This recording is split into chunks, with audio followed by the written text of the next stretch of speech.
Electrochemistry विद्युत रसायन को कंटिन्यू करते हैं और इसी ऑर्डर में अपन आज पढ़ेंगे टाइप ऑफ इलेक्ट्रोड। इलेक्ट्रोकेमिस्ट्री में क्या सीखने वाले हैं, बड़ी इंटरेस्टिंग हेडिंग है, इसकी वजह बहुत ज्यादा दिक्कतें आती है बच्चों को। चर्चा करते हैं क्या होता है इलेक्ट्रोड, उसके टाइप्स क्या है। ठीक है, तो अपनी हेडिंग है टाइप्स ऑफ इलेक्ट्रोड्स। उससे पहले सीखते हैं इलेक्ट्रोड होता क्या है। तो अपने हेडिंग में डाला था लेकिन ये शायद लिखा नहीं था अपने इंट्रोडक्शन में, लेकिन ये जरूरी चीज है। इलेक्ट्रोड होता, हालांकि थोड़ी बहुत चर्चा हुई लेकिन फिर भी एक बार डिफाइन करते हैं वो ना, क्या होता है इलेक्ट्रोड।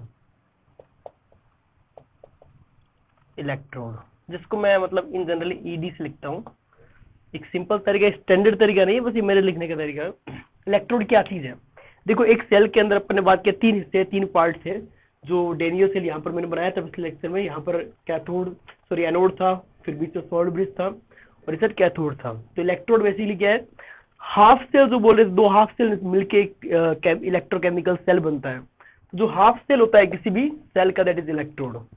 तो क्या है, half cell of this is the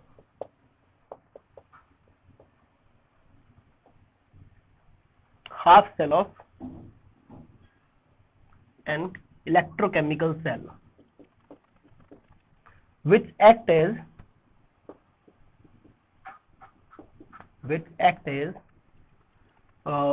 cathode or anode, पहले एनोड लिख देते हैं, anode as well as cathode।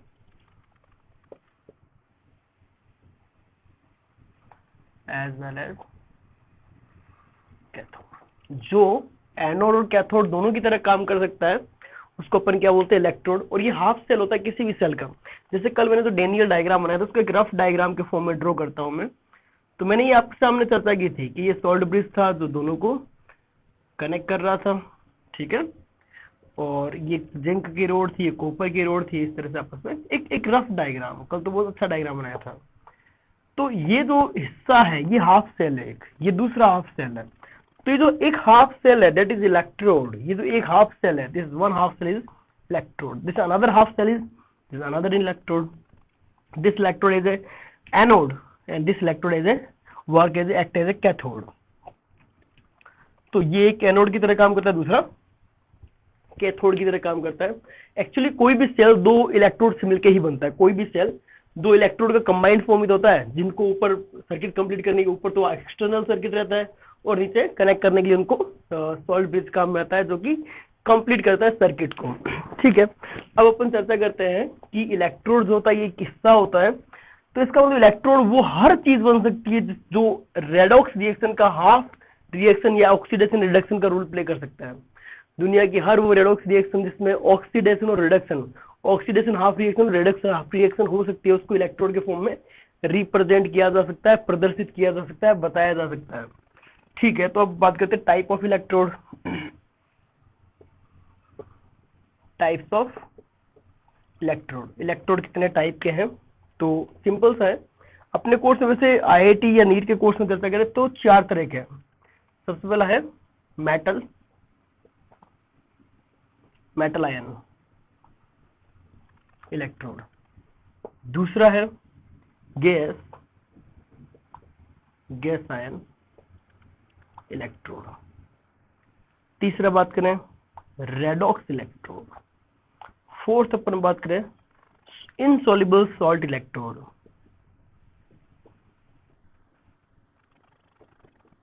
देखो इनसॉल्युबल सॉल्ट हालांकि बहुत कम काम में आता है लेकिन काम में जरूर आता है। चलो अपन बात करते हैं सबसे पहले मेटल, मेटल आयन इलेक्ट्रोड। इसी हेडिंग के साथ अपन स्टार्ट करते हैं। ठीक है, अपन सीखेंगे क्या ये क्या होता है, इसमें कौन कौन यूज होता है सब्सटेंस, ये किस तरह से दिखता है, इसका डायग्राम कैसा होता है, जब ये एनोड की तरह काम करता है तो कैसे होगा, और जब ये कैथोड की तरह काम होगा तो कैसे रिप्रेजेंट किया जाएगा, चर्चा करते हैं। ठीक है, तो इलेक्ट्रोड के अंदर सबसे पहले हेडिंग उठा रहे हैं मेटल, मेटल आयन इलेक्ट्रोड, इसके बारे में सारी चर्चा करेंगे। फिर गैस, गैस आयन इलेक्ट्रोड, फिर रेडॉक्स इलेक्ट्रोड। तो सबसे पहले मैं ले रहा हूं मेटल, मेटल आयन इलेक्ट्रोड।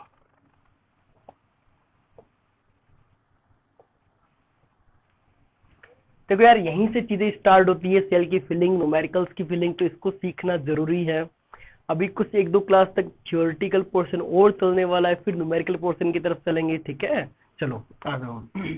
तो मेटल, मेटल इलेक्ट्रोड, सबसे पहले इसमें यूज सब्सटेंस लिखता हूं। सबसे पहला क्या है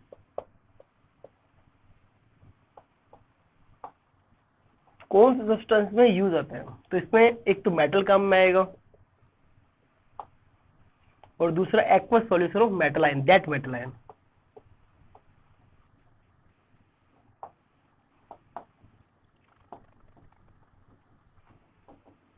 ठीक है। सेकंड, इसका जो सब्सटेंस यूज आया उसके अलावा अब इसको एप्लीकेशन, इसको अप्लाई कैसे करें, इसको अप्लाई करते हैं। अब अप्लाई जब करेंगे तो पहले डायग्राम बनाएंगे, डायग्राम के फॉर्मेट में।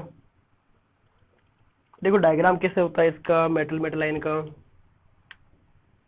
हालांकि मेरे को डायग्राम अलग शेडिंग ले ले तब भी कोई दिक्कत नहीं थी, आगे से डायग्राम अलग शेडिंग लेंगे। ठीक है। डायग्राम कैसे होता है इसका, सिंपल जो अपन ने बनाया था डेनियल सेल में, ये मेटल की रोड होती है और ये एक्वस सॉल्यूशन होता है, ये है मेटल रोड और ये है aqueous solution of metal ion. ठीक है। उसके बाद में अपन ने इसमें बात की कि और क्या क्या चीजें ध्यान में रखें। एक वायर कनेक्टेड होता है जो इलेक्ट्रॉन देने या लेने का काम करता है। ठीक है। अब ये काम में आता है, जैसे डायग्राम हो गया, अब किस तरह से काम में आ सकता है, तो अपन इसे दो चर्चाएं करते हैं, किस तरह से as anode as a cathode. तो जब ये एनोड की तरह काम में आता है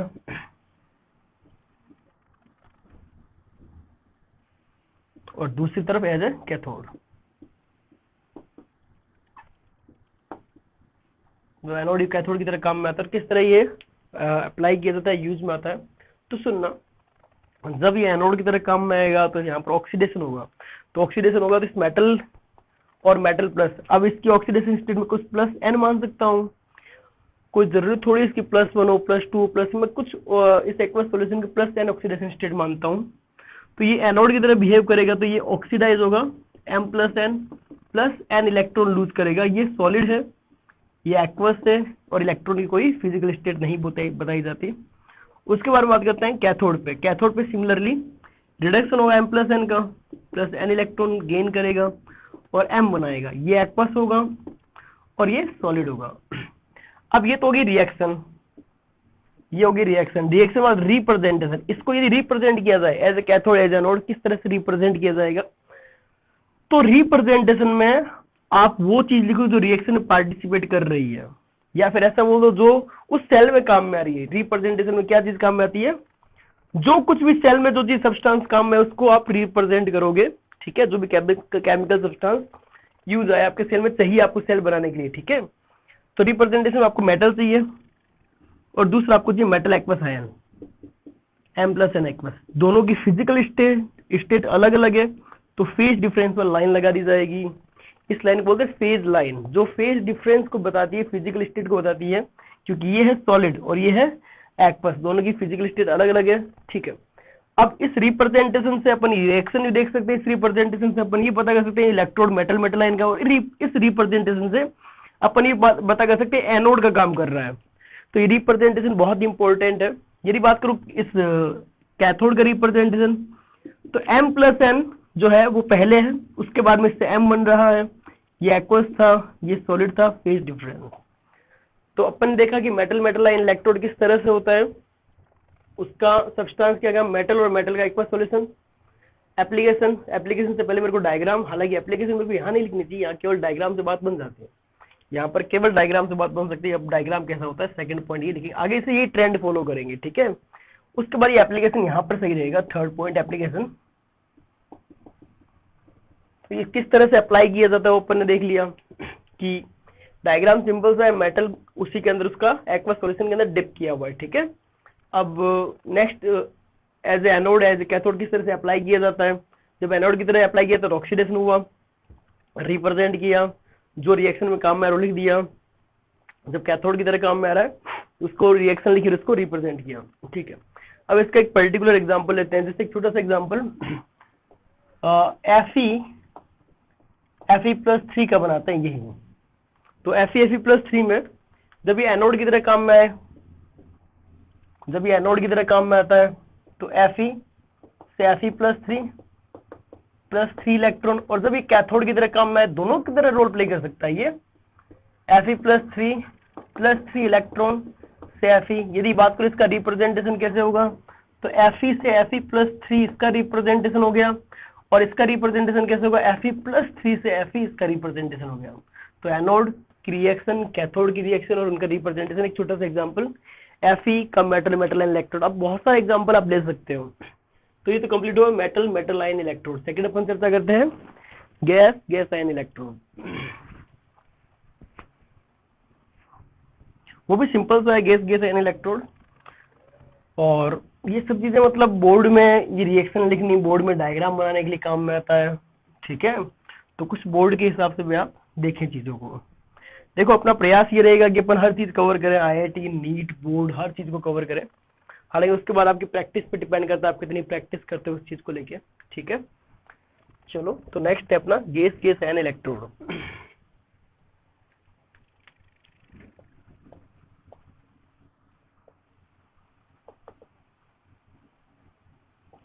गैस गैस आयन इलेक्ट्रोड अपने को जो सीखना है वो 3 है, लेकिन मैं किसी एक का एग्जांपल लूंगा, दैट इज H2।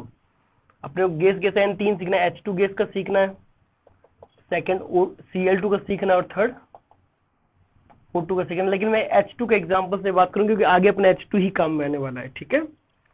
तो इसमें सबसे पहले यूज्ड सब्सटेंस लिखता हूं। सबसे पहला ए यूज्ड सब्सटेंस, इसके अंदर क्या काम में आता है, इसके अंदर आपको काम में आएगा एक तो H2 गैस, दूसरा aqueous solution of H2 gas that is H+ ion, aqueous solution of H+ ions, तीसरा प्लेटिनम वायर। इसमें प्लेटिनम वायर काम में आती है, ऐसा क्यों मैं बताऊंगा समझाऊंगा, ठीक है। प्लेटिनम वायर का क्या रोल रहता है, किस तरह से प्लेटिनम वायर काम करता है, सारी चर्चा करेंगे बेटा। चलो उसके बाद में इसका डायग्राम चलाएंगे, फील आ जाएगा। डायग्राम से अपने को पता चल जाएगा ऐसा क्यों कर रहे हैं। मैंने H2 का ही एग्जांपल लिया है, H2 का ही एग्जांपल लिया है क्योंकि H2 अपने कोर्स में है, ठीक है। H2 का ही एग्जांपल, जैसे उसमें मेटल एक जनरल चीज बताई थी ना, लेकिन यहाँ जनरल चीज नहीं ले रहा मैं, H2 का ही एग्जांपल लेते हुए समझा रहा हूँ क्योंकि H2 ही अपने काम में आएगी, ठीक है। चलो ये होगा एक बीकर, उस बीकर में सॉल्यूशन रखा जाएगा किसका, एक्वस H+,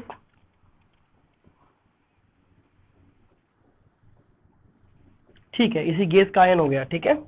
अब ये गैस रखी जाएगी ऊपर, इस सॉल्यूशन के ऊपर गैस रखी जाएगी। अब गैस कैसे रखोगे आप सोचो, गैस कैसे रखोगे, गैस ऐसे रख दोगे, यहाँ पर गैस उड़ जाएगी, ऐसे रख दोगे तो यहाँ पर आपने गैस ली बीकर से यहाँ गिरा दी, और गैस कैसे गिराई जाएगी भी संभव नहीं है यार, किस तरह से गैस यहाँ पर रखी जाए। यही तो था कि H2 का मेरे उसी का एक्वा सोल्यूशन, ये आपस में एक दूसरे जैसे मेटल मेटल आयन था, यहाँ पर मेटल होती तो मेटल इस आयन की कॉन्टेक्ट में होती थी। अब जिस तरह से मेटल अपने आयन के कांटेक्ट में आ जाएगा देखिए वो सॉलिड स्टेट में थी, लेकिन गैस है, इसको कैसे अपन कांटेक्ट में लाए उस एक्वा सॉल्यूशन के। तो एक्वा सॉल्यूशन के कांटेक्ट में लाने के लिए मैंने क्या काम में लिया, एक कांच की ट्यूब जिसमें एक होल बना हुआ था। ये कांच की ट्यूब जो है इसके अंदर H2 भरी हुई है, इस कांच की ट्यूब के अंदर H2 गैस भरी हुई है। क्या अब ये कांच की ट्यूब उस मेटल की रोड का काम नहीं कर रहा है क्या, जो मेटल मेटल लाइन इलेक्ट्रोड में मेटल की रोड काम कर रही थी। देख लो अब H2 जो है वो कांटेक्ट में आ गया इस उसी के एक्वा सॉल्यूशन के, ये H2 गैस है इसके अंदर, ठीक है। और ये ग्लास ट्यूब है, कांच की ट्यूब है, यूट्यूब जो अपना चैनल है ये कांच की ट्यूब है, वो NJ ट्यूब है, नवीन जोशी का यूट्यूब है। चलो जो भी है जैसा भी है चर्चा करते हैं कंटिन्यू। अब देखो लेकिन अभी भी एक दिक्कत है, आपको पता हो तो इलेक्ट्रॉन लेने और देने के लिए वहां पर मेटल की रोड काम में आ जाया करती थी। अब इसको यदि कनेक्ट करना है किसी और इलेक्ट्रोड से तो कोई वायर निकल ही नहीं रहा यार, तो क्या हवा में फेंकेगा कि इलेक्ट्रॉन, H2 यदि ऑक्सीडाइज होगा तो हवा में इलेक्ट्रॉन फेंक देगा, वो सामने वाला कैच कर लेगा, और रिड्यूस हो रहा है तो हवा से इलेक्ट्रॉन ले लेगा, ऐसा थोड़ी होगा। मतलब मुझे एक और चीज जरूरत है, अभी भी मुझे एक और सब्सटेंस चाहिए जो इलेक्ट्रॉन जो प्लेटफॉर्म काम करे H2 के लिए ऑक्सीडेशन या रिडक्शन के लिए। बात समझ में आ रही है कि मैंने ये हवा में जो H2 गैस जो थी उस H2 गैस को मैंने क्या किया, एक ट्यूब में भर दिया ताकि वो एक रोड का काम करे जैसे मेटल की रोड काम कर रही थी। लेकिन अब दिक्कत अभी ये भी है मेरे साथ कि H2 गैस तो ठीक है, लेकिन अब इलेक्ट्रॉन का आना जाना कैसे होगा, ये H2 गैस होगी, इलेक्ट्रॉन का आना जाना कैसे होगा। तो इसके लिए काम में ली जाती है प्लेटिनम की रोड,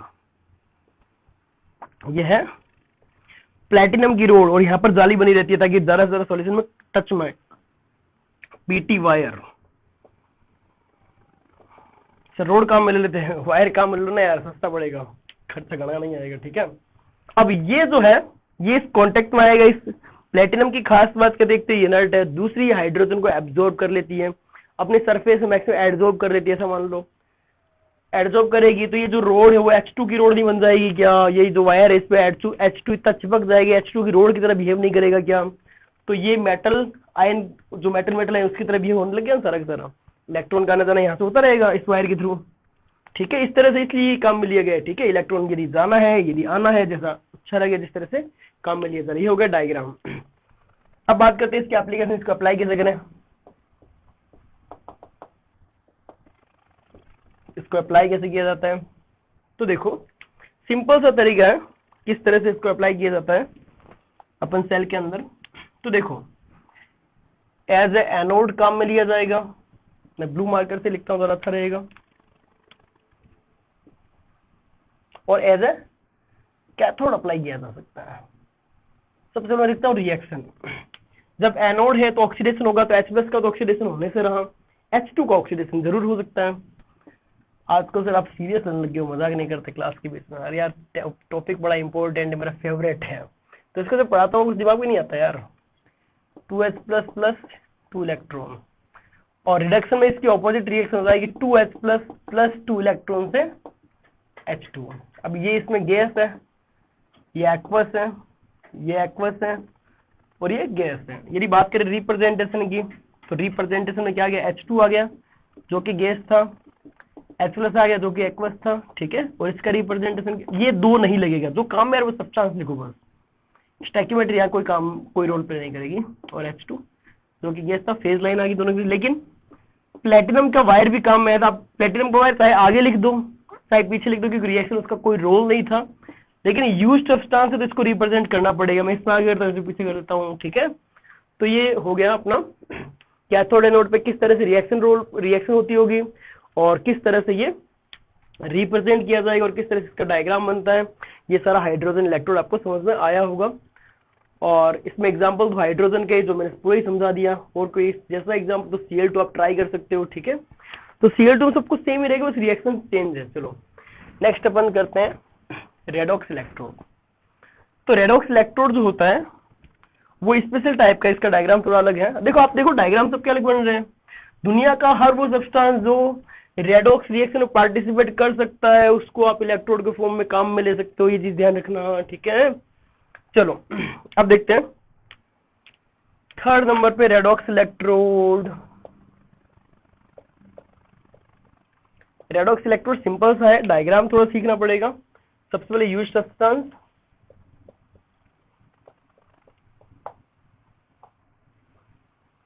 तो यूज्ड सब्सटेंस में इसमें काम में आता है एक ही मेटल आयन के दो अलग अलग ऑक्सीडेशन स्टेट के एक्वस सॉल्यूशन, एक ही मेटल आयन के दो अलग अलग ऑक्सीडेशन स्टेट के एक्वस सॉल्यूशन।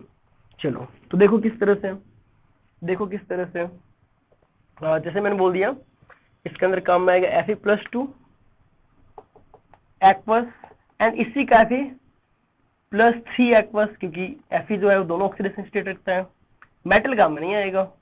और साथ में प्लेटिनम वायर काम में आएगा। इस डायग्राम बना के देखते हैं किस तरह से दिखता होगा।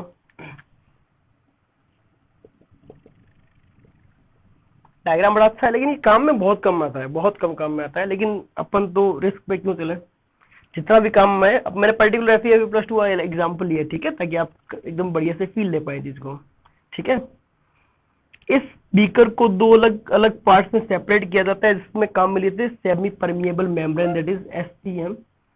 हालांकि परमिएबल मेम्ब्रेन बोलना चाहिए, परमिएबल मेम्ब्रेन नॉट PM, ठीक है। प्राइम मिनिस्टर जी की बात नहीं कर रहा मैं। यहाँ पर दो अलग अलग एक्वस सॉल्यूशन रखे हुए हैं, दो अलग अलग एक्वस सॉल्यूशन रखे हुए हैं। एक होता होगा Fe+2 का, and another one is Fe+3। और वायर का आना, एक प्लेटिनम आपको समझ में आ गया क्यों काम में लिया गया होगा, ताकि इलेक्ट्रॉन का जो आना जाना है वो किसी मीडियम, ये प्लेटिनम वायर से इस जाली से पिरोदी जाती, ताकि इलेक्ट्रॉन का आना जाना पॉसिबल हो पाए, ठीक है। अब ये जब एज एनोड और एज कैथोड अप्लाई किया जाए, काम में लिया जाए, तो नेक्स्ट सी है एप्लीकेशन। इसका प्रैक्टिकल कैसे एप्लीकेशन काम में लिया जाता है, तो मैं बात करता हूँ एनोड और एज ए कैथोड, ठीक है। तो एनोड और कैथोड की तरह किस तरह से काम में लिया जाएगा? ये परमिएबल मेम्ब्रेन है, भूलना मत, एक्वस सॉल्यूशन है ये दोनों का।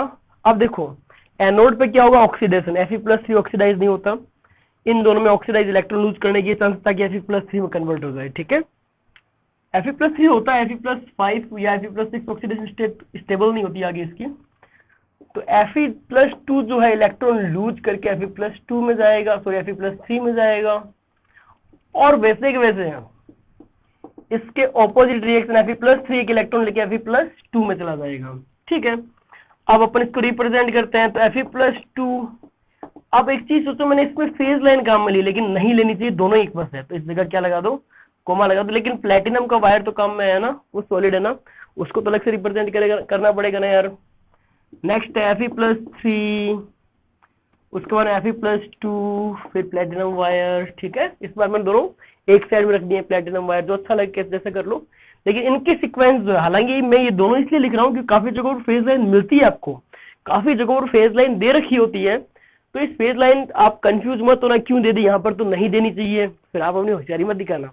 अब काफी सारी बुक्स फेज लाइन दे देती है जब सेम स्टेट ली जाती है, तो पर अपन दोनों चीज को ले लेते हैं, कोई दिक्कत नहीं है। चलो, और अब अपनी लास्ट वेराइटी है, ये अब समझ में आ गया। ऐसे बहुत सारे एग्जांपल हो सकते हैं जिनकी दो या दो से ज्यादा फिजिकल ऑक्सीडेशन स्टेट पॉसिबल हो, ठीक है।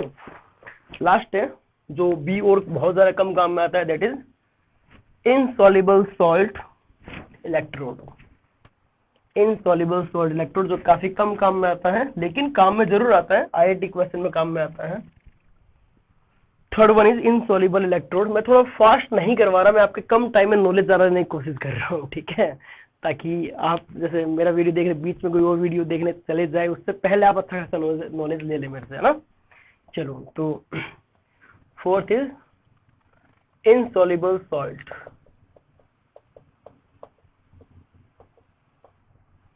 इलेक्ट्रोड।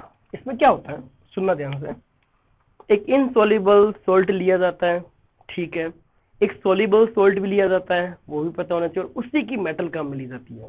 क्या देखना, जैसे मैं इसको रिप्रेजेंट करके बताता हूँ, जो काम में आती हुई चीजें उसी से यूज सब्सटेंस यहीं से पता चलेगा।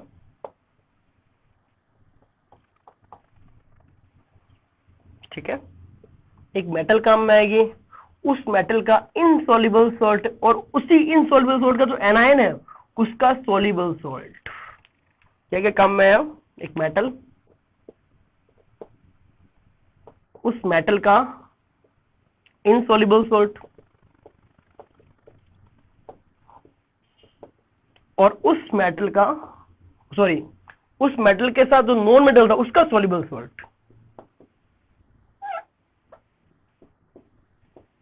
खास बात है यार, बड़ा ही खास है, लेकिन इस तरीके से मैंने लिखा है उससे आपको हमेशा याद रहेगा, ये मेरी गारंटी है, याद रहेगा, कंफर्म याद रहेगा, ठीक है। डायग्राम बड़ा इंटरेस्टिंग है इसका, डायग्राम देखो, डायग्राम बहुत ही अच्छा है इसका, देखो किस तरह से।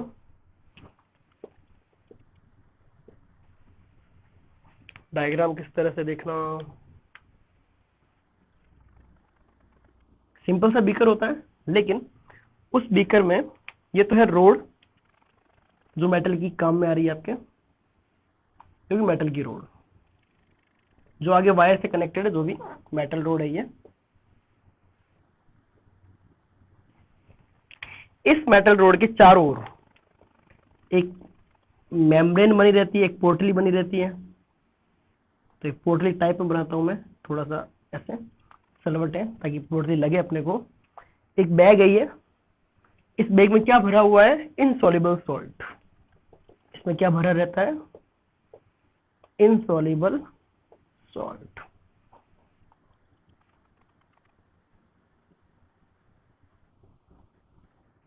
और अल्टीमेटली यहां पर सॉल्यूशन भरा रहता है, दैट इज सॉल्युबल सॉल्ट। यहां पर जो सॉल्यूशन है वो किसका है, सॉल्युबल सॉल्ट का सॉल्यूशन है। हालांकि इसकी इंपॉर्टेंस बहुत तगड़ी है। चलो, अब इसका यूज अप्लाई कैसे किया जाता है, इसको एप्लीकेशन देखो यार, सब चीजें शॉर्ट एंड स्वीट, हर एक चीज को इस तरह से दिखाया गया है ताकि आप समझ पाओ, काम में ले पाओ, और न्यूमेरिकल्स कर पाओ, इसकी फील ले पाओ। चलो, अब दो चर्चाएं इसमें आ जाए, anode and cathode. Anode and cathode. तो सिंपल सा रिएक्शन से लिखता हूँ, एनोड पे किस तरह से काम होता है। एनोड पे सिंपल सा बात हुई, एनोड पे होगा ऑक्सीडेशन ही, एनोड पे होगा ऑक्सीडेशन ही, ठीक है। Ag प्लस Cl माइनस, ये Ag मेटल की रोड है और ये Cl माइनस, इसके अंदर AgCl वाला टेस्ट वाला वो काम में आ रहा है, और एक कन्वर्ट करेगा AgCl प्लस इलेक्ट्रॉन। ये इलेक्ट्रॉन Ag का रिलीज हुआ है, ध्यान रखना। Ag यहाँ जीरो ऑक्सीडेशन स्टेट में था, यहाँ Ag+1 में आ गया, यहाँ Cl माइनस वन, यहाँ Cl माइनस वन सेम है, लेकिन Ag 0 से +1 तो इलेक्ट्रॉन रिलीज हो गया Ag का ऑक्सीडेशन। और सिमिलरली इसका अपोजिट रिएक्शन यहाँ AgCl plus electron use Ag and Cl minus. फिर से बोल रहा हूँ मैं, यहाँ पर जो रिडक्शन हुआ है वो भी Ag का ही हुआ है, मतलब इस सेल में Ag का ऑक्सीडेशन होता है, Ag का ही रिडक्शन होता है। Cl माइनस का कोई ना ऑक्सीडेशन ना ही रिडक्शन, तो इसको रिप्रेजेंट करूँ तो Ag, फिर AgCl ये पेस्ट फॉर्म में, और Cl माइनस का कोई रोल नहीं क्योंकि मेन इसका रोल है, Cl माइनस कहीं रख दो, ठीक है। मैं Cl माइनस पीछे रखता हूँ, जान बचता है कंफ्यूजन ना हो। Ag से Ag प्लस एनोड, और इस तरह से काम करता हूँ इस पे, AgCl फिर Ag फिर लास्ट में Cl माइनस। यहाँ पर Ag+1 में था, यहाँ 0 में, मतलब क्या हुआ रिडक्शन। यहाँ पर Ag 0 में था, यहाँ +1 में, तो ऑक्सीडेशन। तो इस तरह से समझ सकते हैं अपन चीजों को। तो किस तरह से एनोड की तरह काम में लिया जाता है, कैथोड की तरह काम में लिया जाता है। अब तुम्हें जितने भी मैंने रिएक्शन लिखी, हर इलेक्ट्रोड रिएक्शन याद होनी चाहिए, क्योंकि आगे काम में रिएक्शन आएगी, क्योंकि सेल की रिएक्शन लिखी जाएगी, और सेल की रिएक्शन बिना क्वेश्चन ही स्टार्ट ही नहीं होने वाला। तुम जब तक रिएक्शन नहीं सीखोगे तब तक वीएफ निकालना नहीं आएगा, जब तक वीएफ नहीं निकालना आएगा तब तक क्वेश्चन स्टार्ट नहीं होगा। जब तक तुम सेल रिएक्शन, इलेक्ट्रोड की रिएक्शन, एनोड या कैथोड की रिएक्शन नहीं लिख पाओगे, तब तक सेल की रिएक्शन नहीं लिख पाओगे, तब भी क्वेश्चन नहीं होगा। तो इसका मतलब तुम्हें हर इलेक्ट्रोड की रिएक्शन याद करनी है, हर इलेक्ट्रोड का डायग्राम याद करना है, बोर्ड के पर्पज से रिएक्शन याद करनी है, न्यूमेरिकल के पर्पज से, और जो रिप्रेजेंटेशन है वो याद होना चाहिए न्यूमेरिकल के पर्पज से। और अपन थोड़ी अगली एक हेडिंग आएगी रिप्रेजेंटेशन ऑफ सेल, वहां पर ये सारी चीजें काम में आने वाली है, ठीक है। तो इस तरह से सारा वीडियो लेक्चर आपने देखा, बहुत अच्छा लगा, और साथ वालों को बोले देखें, इसको सब्सक्राइब करें चैनल को, और भी जो दोस्त हैं उनको बोले देखने के लिए। Thank you so much for watching.